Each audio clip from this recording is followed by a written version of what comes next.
Narito na nga ang ating latest update tungkol mismo kay Donnie Pangilinan at Bel Mariano.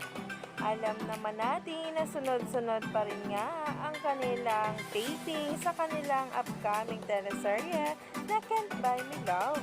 At unti-unti na ngang nare-reveal kung sino-sino ang mga kasamahan nito. At talaga nga namang nawangha ang maraming bula sa paayuda ni Bel. Narito nga guys ang nasabing post.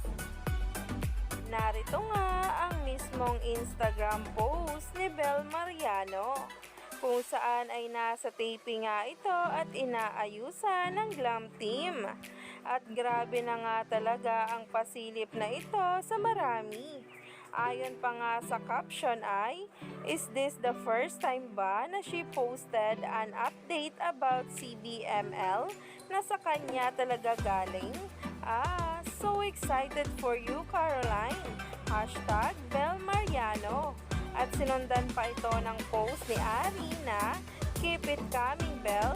Swear, mas nakaka-hype lalo na wala pa kaming alam about Caroline. Good luck for you today. Love." Na kung saan nga talaga ay sunod-sunod talaga ang mga paayuda sa atin.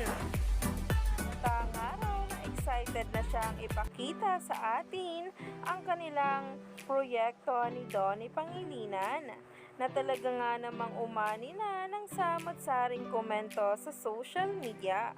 Kaya naman, stay tuned lang tayo for more updates tungkol mismo sa Don Bell.